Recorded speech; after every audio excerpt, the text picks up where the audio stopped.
दोस्तों, आज हम सीखेंगे कि एक गैस की अप्लायंस की रेटिंग को यूज़ करते हुए कि उसको अगर हम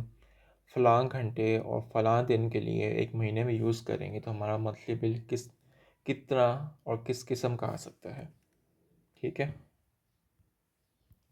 लेट्स से हम यूज़ करते हैं कोई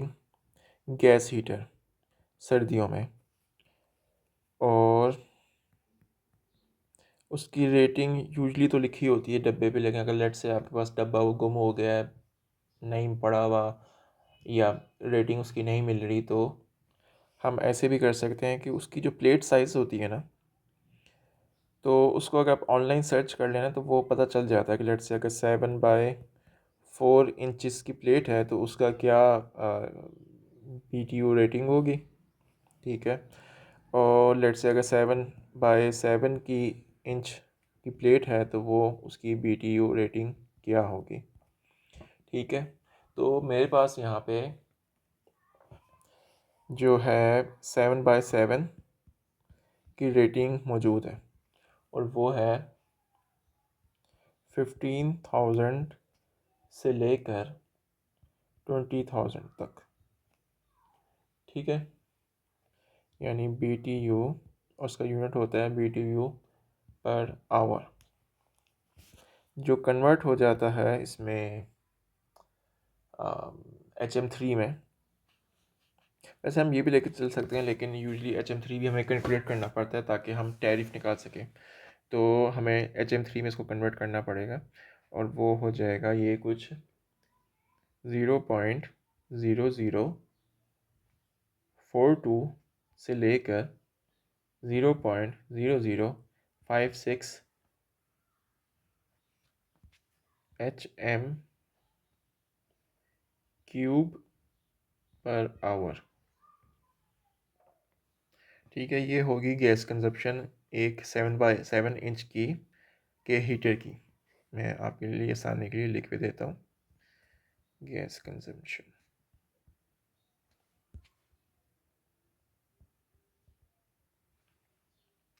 उसके बाद जो फार्मूला है कि मंथली यूजेज निकाली जाए, तो उसका फार्मूला है जनाब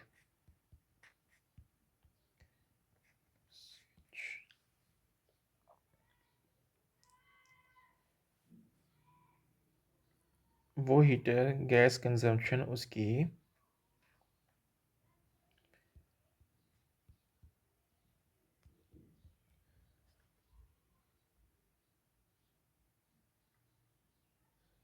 ठीक है मल्टीप्लाई बाय, यानी ये वाली वैल्यू ये इधर आ जाएगी, मल्टीप्लाई बाय कितने आवर्स गैस हीटर चल रहा है हर दिन में। ठीक है, hours in each day. Let's say एक दिन चल रहा है एक दिन नहीं चल रहा, तो वो आ जाएगा, इसमें कैलकुलेशन आ जाएगा, मल्टीप्लाई बाय डेज। ठीक है, इसमें ये आ जाएगा कि लेट्स से अगर 30 दिन चल रहा है तो 30 दिन, अगर 30 में से कुछ एक दिन चल रहा है एक दिन नहीं चल रहा तो 15 दिन, 16 दिन, तो इस तरह से होगा। तो लेट्स से मैं कहता हूँ कि डेज इन ईच मंथ। तो लेट्स से मैं कहता हूँ गैस कंजम्पशन जो थी, मैं इसमें से वैल्यू ले लेता हूँ, लेट्स से ज़्यादा वाली वैल्यू ही ले लेता हूँ, ये ज़्यादा वाली वैल्यू ही ले लेता हूँ, 5-6 multiply by hours. Let's say मैं शाम में घर आ रहा हूँ, और शाम में ही धूप भी ख़त्म हो रही है, तो और शाम में ही किलूला या नैप लेकर ही बंदा जाग रहा है, तो मगरिब से लेके कोई कह लें 8-9 बजे तक, इशा के बाद तक, तो वो हो जाएगा जनाब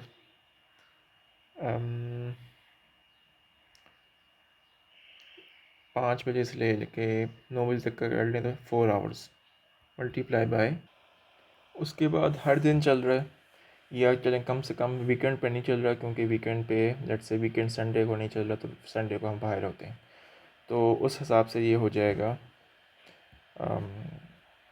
4 संडे आते तो 4 संडे अगर 30 में से मल्टीप्लाई कर दी जाए तो बन जाते हैं जनाब 26 दिन। ठीक है, अभी 30 का महीना ही लेके चल रहा हूँ, वो आप अपने हिसाब से देख सकते हैं कि जब भी आप कैलकुलेट कर रहे हैं तो किस मंथ में कर रहे हैं, किस मंथ का करना चाह रहे हैं, तो आप उस हिसाब से डेज देख सकते हैं। तो कैलकुलेटर पे कैलकुलेट करने के बाद ये वैल्यू आती है 0.5824 HM³ तो फिर इसको अगर आप HMB बल्कि प्रेशर करेक्शन फैक्टर अप्लाई करें और फिर वो एक जो करेक्टेड वैल्यू वो निकालें,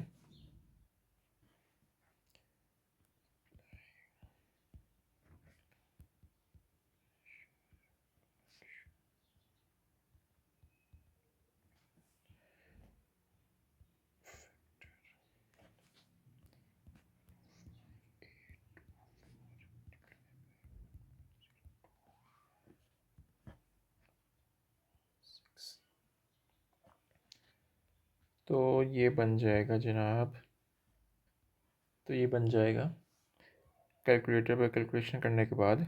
0.59672704। तो हम 4 डिजिट लेंगे, तो हम इसको कर लेते हैं 0.5967, और हमारे SNGPL वाले 3 डिजिट लेते हैं और कुछ राउंड ऑफ कर देते हैं, तो हम इसको राउंड ऑफ कर लेते हैं और ये बन जाएगा 0.5957। उसके बाद बिल कैलकुलेट करने के लिए हम इसको MMBTU 1 million British thermal units में कन्वर्ट करेंगे।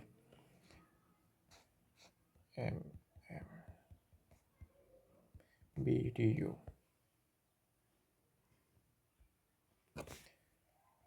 ये हो जाएगा ये value 0.597 multiply by GCV value, वो आप अपने उस पर देख सकते हैं, क्या कहते हैं, अपने कोई भी प्रीवियस बिल्स पे लिखा होता है। मेरे केस में 1041 है, डिवाइडेड बाय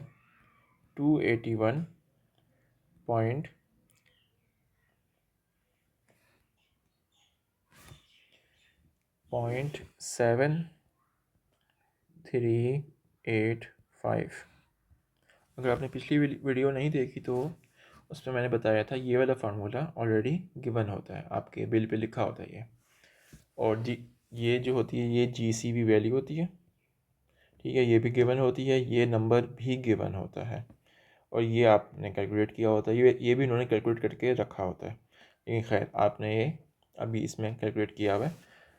ये आप अपना लेके चल रहे हैं, तो प्रेडिक्शन करना चाह रहे हैं तो ये आपका अपना नंबर होगा। बाकी ये चीज़ें ये ऑलरेडी गिवन होती हैं, तो इसको कैलकुलेट करेंगे। कैलकुलेटर में कैलकुलेट करने के बाद ये वैल्यू आती है 2.20584646, और बहुत आगे लंबी वैल्यू चलती है, तो हम इसको राउंड ऑफ कर लेंगे 2.206। ये 8 था, इसको इधर ले, बड़ा नंबर है इससे, तो 5 से बड़ा नंबर है तो ये 6 हो जाएगा। हमने पिछली वीडियो में देखा था, और जिस आर्टिकल में ये एम्बेडेड है वीडियो मौजूद है, तो उसमें भी ये बात लिखी हुई है कि जब HM3 लेस देन 0.9 होगा तो आप प्रोटेक्टेड कैटेगरी में फॉल करेंगे, और जब HM3 बड़ा होगा 0.9 से, तो आप नॉन प्रोटेक्टेड कैटेगरी में फॉल करेंगे। तो ये जो नंबर है ये 0.5, ये 0.9 से छोटा है, तो आप इस टाइम पे प्रोटेक्टेड कैटेगरी में फॉल करते हैं, तो आपका रेट जो लग रहा होगा पर MMBTU वो लग रहा होगा 0.6 के हिसाब से, यानी स्लैब 3 0.06 अप टू 0.06, तो इसकी प्राइस बनती है 300 पर MMBTU। यानी हम बिल कैलकुलेट करने के लिए इसको मल्टीप्लाई करेंगे 300 के साथ, जो कि वैल्यू बनेगी 661.8। इतने की गैस चार्ज हुई है। उसके बाद जब आप इसमें जो भी आपके बाकी करंट चार्जेस वाले सेक्शन में जो बाकी और कुछ चार्जेस हैं, जब वो ऐड होंगे, जैसे मीटर रेंट और GST, जनरल सेल्स टैक्स, और कोई रिबेट एडजस्टमेंट, और आपका जो वो है फिक्स चार्जेस, तो और सिक्योरिटी डिपॉजिट, तो वो ऐड होके आपका वो पूरा बिल बना देंगे कि इस हीटर को इतना कंज्यूम करने के बाद आपका बिल क्या बन सकता है। तो यानी एक हीटर को लेट्स से